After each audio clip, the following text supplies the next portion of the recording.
नमस्कार दर्शकों, मैं हूं कोमल प्रभाकर और आप देख रहे हैं सच न्यूज़ नेटवर्क।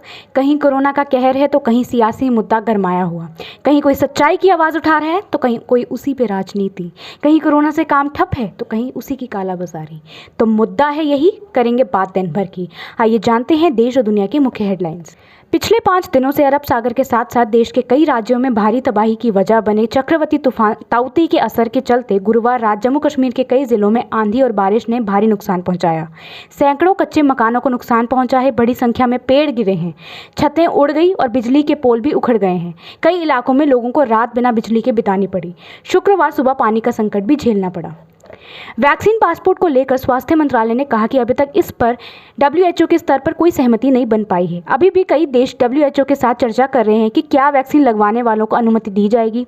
सरकार ने कहा कि वैक्सीन को लेकर जब वैश्विक स्तर पर आम सहमति बन जाएगी तब हम फैसला लेने में सक्षम होंगे। देश में कोरोना महामारी का संकट लगातार जारी है। केंद्र से लेकर राज्य सरकार लोगों को राहत देने के लिए अपने अपने स्तर पर हर संभव कोशिश कर रही है। इसके साथ साथ स्वास्थ्य मंत्रालय भी देश में कोरोना की स्थिति को लेकर लोगों को लगातार जानकारी दे रहे हैं। इसी क्रम में स्वास्थ्य मंत्रालय के संयुक्त सचिव लव अग्रवाल ने कहा कि केवल 7 राज्य ऐसे हैं जहां 10,000 से अधिक मामले आ रहे हैं और 5 से 10,000 मामलों वाले 6 राज्य हैं।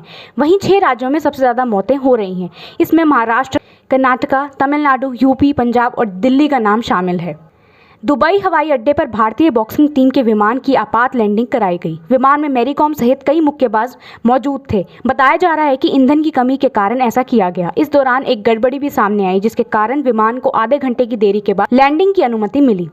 उत्तराखंड राज्य में ब्लैक फंगस को महामारी घोषित कर दिया गया है। शनिवार को इस संबंध में उत्तराखंड शासन द्वारा आदेश जारी कर दिए गए हैं।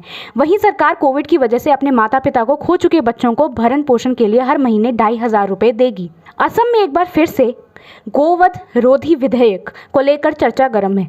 राज्यपाल जगदीश मुखी ने शनिवार को बड़ी जानकारी देते हुए कहा कि राज्य सरकार अगले विधानसभा सत्र में गौ संरक्षण विधेयक पेश कर सकती है। वहीं सूत्रों के अनुसार इसे लेकर सदन में भारी हंगामा होने के आसार भी हैं। वायरस की दूसरी लहर व्यापक तौर पर फैली हुई है। सरकार की ओर से हर संभव कोशिश करने के बाद भी लोगों की लापरवाही संक्रमण फैलाने का एक बड़ा कारण बन रही है। बिहार के गया में भी ठीक ऐसी ही लापरवाही का मामला सामने आया है। कोरोना संक्रमण को रोकने के बिहार में लॉकडाउन लागू किया गया है। कोरोना महामारी के दौर में भी सोशल मीडिया पर हर रोज हिंदू मुसलमान का राग अलापने वालों की कमी नहीं है। लेकिन केरल स्थित पलक्कड़ जिले से जो खबर सामने आई है वे किसी मिसाल से कम नहीं है। कोरोना काल में डॉक्टरों के ईश्वर बनकर सामने आने के कई किस्से हैं, लेकिन ये किस्सा थोड़ा अलग है।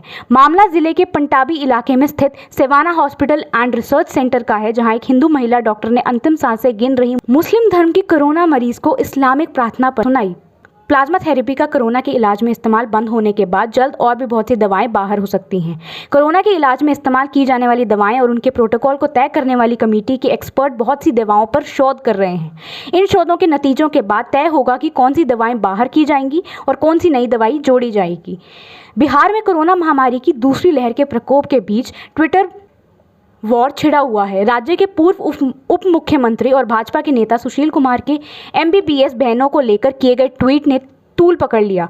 पहले राजद सुप्रीमो और पूर्व मुख्यमंत्री लालू यादव की बेटी रोहिणी आचार्य ने हमला बोला। वहीं आज रोहिणी आचार्य और राज्यसभा सांसद सुशील मोदी के बीच जारी ट्विटर वॉर में तेज प्रताप यादव ने भी एंट्री ले ली है। जम्मू कश्मीर के पुंछ क्षेत्र में पुलिस द्वारा एक आतंकी ठिकाना ध्वस्त कर दिया गया है। SOG पुंछ और सेना को आतंकी ठिकाना होने की सूचना मिली, जिसके बाद तलाशी अभियान चलाया गया।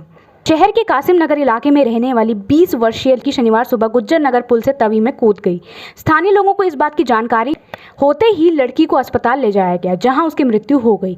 वहीं शव को पोस्टमार्टम के लिए भेज दिया गया। जम्मू जिले में कोरोना संक्रमण का पॉजिटिविटी रेट 10% से कम होकर 7% हो गया है। DC जम्मू अंशुल गर्ग का कहना है कि पॉजिटिविटी रेट में आई कमी के बावजूद प्रशासन ने सतर्कता के मामले में कोई कमी नहीं लाई है। DC ने कहा कि जम्मू जिले में रोजाना 7500 कोविड टेस्ट किए जा रहे हैं। इनमें 50% टेस्ट ग्रामीण क्षेत्रों के किए जा रहे हैं।